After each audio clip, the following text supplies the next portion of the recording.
Prestasi gemilang kembali dicatat oleh Inter Milan di ajang Champions League. Dua kemenangan beruntun melawan Ajax dan Slavia Praha bukan hanya membuat Nerazzurri melaju percaya diri, tetapi juga menorehkan sejarah bagi pelatih Christian Cifu. Dengan keberhasilan ini, Cifu kini menjadi pelatih keempat dalam sejarah Inter yang berhasil memenangkan 2 laga perdana di Liga Champions. Sebelumnya, rekor cemerlang ini hanya dimiliki oleh legenda seperti Luciano Spalletti, Claudio Ranieri, dan Roberto Mancini. Ini adalah sebuah awal yang menjanjikan bagi sang juru taktik asal Rumania.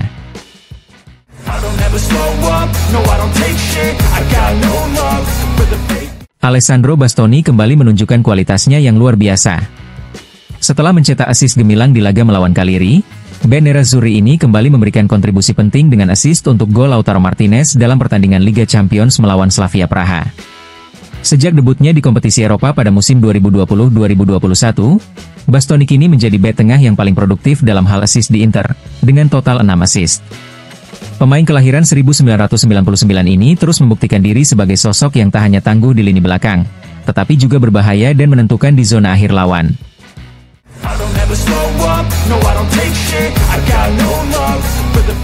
Denzel Dumfries kembali menjadi penentu bagi Inter Milan di kancah Eropa.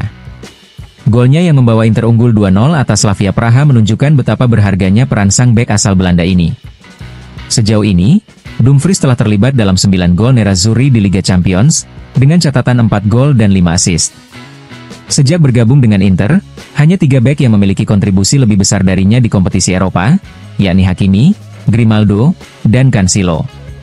Dumfries jelas menjadi sosok kunci yang sulit tergantikan bagi lini belakang sekaligus lini depan Inter di Liga Champions.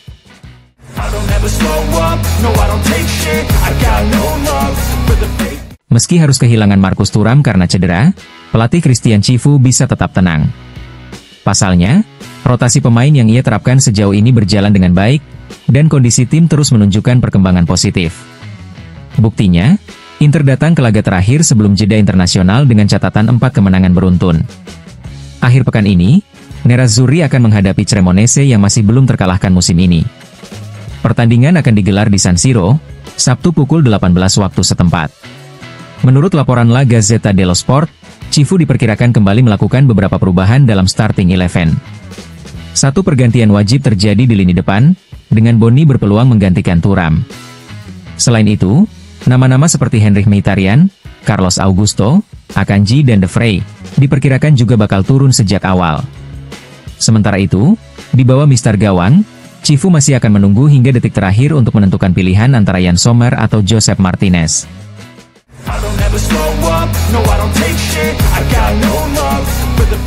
Kabar kurang menyenangkan datang dari Inter. Marcus Thuram harus menepi akibat masalah otot. Bukan sekadar kram, seperti dikonfirmasi dalam pernyataan resmi klub, sang striker mengalami risentimento muscolare pada biceps femoris kaki kirinya. Menurut laporan Corriere dello Sport, Thuram dipastikan absen saat Inter menghadapi Cremonese akhir pekan ini. Ia juga akan melewatkan 2 laga kualifikasi Piala Dunia bersama timnas Prancis, melawan Azerbaijan dan Islandia. Kemungkinan untuk kembali merumput pasca jeda internasional masih terbuka, tepatnya dalam laga tandang kontra Roma pada 18 Oktober. Namun, pihak medis dan pelatih Christian Cifu dikabarkan sangat berhati-hati, mengingat musim baru saja dimulai.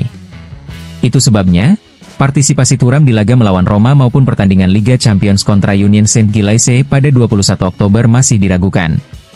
Target realistis Inter kini mengarah pada big match melawan Napoli, yang akan menjadi partai ketiga berturut-turut di luar San Siro setelah jeda. Sementara itu, lini depan Nerazzurri tetap siap tempur. Duo Boni dan Francesco Pio Esposito tengah bersaing ketat untuk menemani Lautaro Martinez, memastikan Inter tidak kehilangan daya serang meski tanpa Thuram.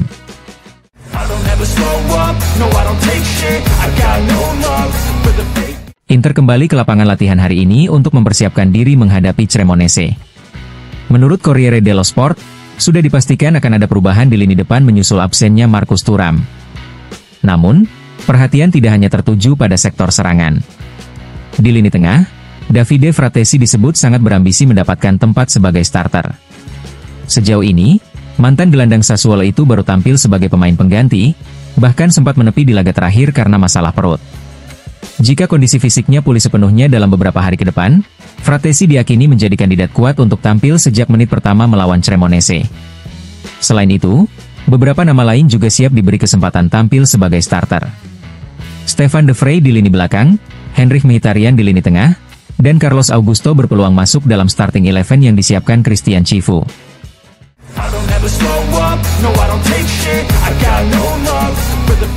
Inter terus memantau dengan cermat perkembangan para pemain muda di Eropa, dan sorotan kali ini tertuju pada klub Brugge.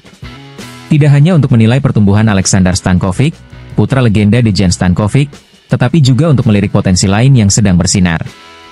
Menurut laporan Tuttosport, seorang pemandu bakat Nerazzurri hadir langsung di Gewi Stadium saat laga Atalanta melawan klub Brugge. Dua nama yang menjadi incaran adalah Stankovic sendiri serta Ordonez, bek tengah asal Ekuador yang sudah lama masuk radar Inter. Stankovic Junior, setelah musim gemilang bersama Luzern di Swiss, langsung menjadi salah satu pilar penting di Belgia. Klub Bundesliga pun mulai melirik talenta kelahiran 2005 itu. Namun Inter masih memegang opsi pembelian kembali hingga 2027, dengan klausul senilai 23 juta euro pada 2026 atau 25 juta euro setahun setelahnya. Sementara Brugge sendiri sudah berinvestasi 10 juta euro untuk mendatangkannya, plus persentase keuntungan penjualan yang tetap menguntungkan pihak Nerazzurri. Situasi ini menjadikan perjalanan Stankovic di Belgia kemungkinan hanya sebagai batu loncatan. Apalagi performanya telah memikat perhatian pelatih Serbia, Dragan Stojkovic, yang mempertimbangkan untuk memanggilnya ke tim nasional senior. Dengan kontrak Hakan Çalhanoğlu yang akan habis dalam 20 bulan dan belum ada pembicaraan perpanjangan, Inter jelas butuh solusi di lini tengah, dan Stankovic bisa menjadi jawaban. Namun bukan hanya dia yang dipantau.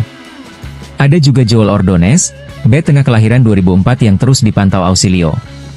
Nilainya kini sudah mencapai 30 juta euro, dan seperti biasa, berbelanja di Belgia bukanlah hal murah.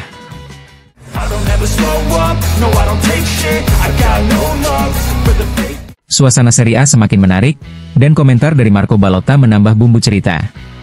Mantan kiper dan kini pelatih, yang pernah berseragam Lazio dan Inter, memberikan pujian untuk perkembangan Nerazzurri. Menurut Ballotta, Inter kini menunjukkan pertumbuhan yang nyata setelah pergantian pelatih, dan setiap pertandingan tim ini selalu menampilkan sesuatu yang lebih. Ballotta menegaskan, Inter akan benar-benar menyulitkan lawan dan tetap menjadi salah satu kandidat kuat Scudetto, meski Napoli dan Juventus juga patut diperhitungkan. Jangan lupakan Milan, mereka juga bisa memberi kejutan. Mantan kiper veteran itu menambahkan, meski musim ini tak akan sekedar pertarungan dua tim seperti musim lalu antara Napoli dan Inter, Napoli tetap unggul di kualitas skuad. Namun, tantangan berat tetap ada, terutama saat menghadapi padatnya jadwal Liga Champions. Serie A musim ini diprediksi lebih seimbang, tapi Inter jelas menunjukkan tanda-tanda kebangkitan yang patut diwaspadai lawan-lawannya.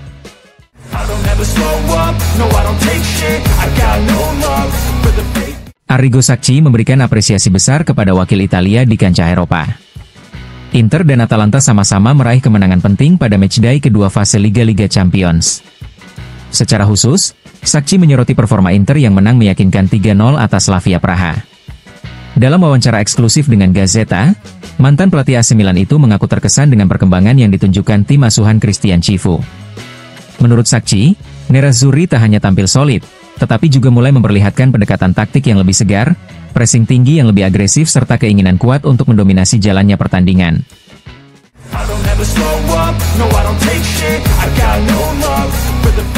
Kabar terbaru datang dari Milano terkait masa depan stadion baru Inter dan Milan.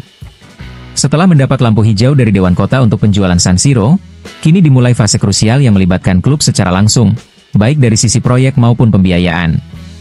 Menurut laporan Il Sole 24 Ore, sejumlah raksasa keuangan dunia siap terjun menjadi penyokong dana pembangunan stadion megah ini. Nama-nama besar seperti Goldman Sachs, JP Morgan, hingga BofA Merrill Lynch dari Amerika Serikat sudah masuk daftar terdepan. Tidak hanya itu, Mitsubishi UFJ Financial Group dari Jepang serta Banco BPM dari Italia juga ikut dalam pertimbangan. Proyek ini diperkirakan menelan biaya antara 1,3 hingga 1,5 miliar euro, dengan pendanaan utama sekitar 1 hingga 1,2 miliar euro yang akan difasilitasi lewat pinjaman besar. Model pembiayaan akan menggabungkan ekuitas dan utang, melalui perusahaan khusus yang akan dimiliki 50% oleh Inter dan 50% oleh Milan. Jika sesuai rencana, pembangunan akan dimulai pada paruh kedua tahun 2027.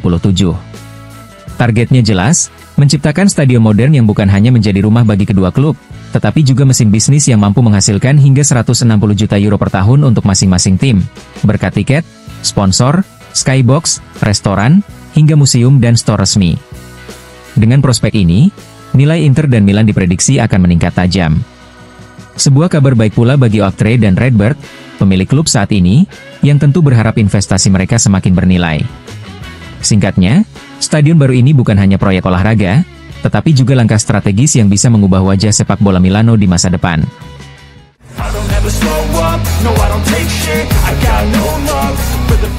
Carlo Ancelotti, pelatih tim nasional Brasil, baru saja mengumumkan daftar pemain untuk laga uji coba melawan Korea Selatan. Ancelotti menegaskan bahwa daftar ini belum final, karena fokus saat ini adalah pada pertandingan Liga Champions akhir pekan ini.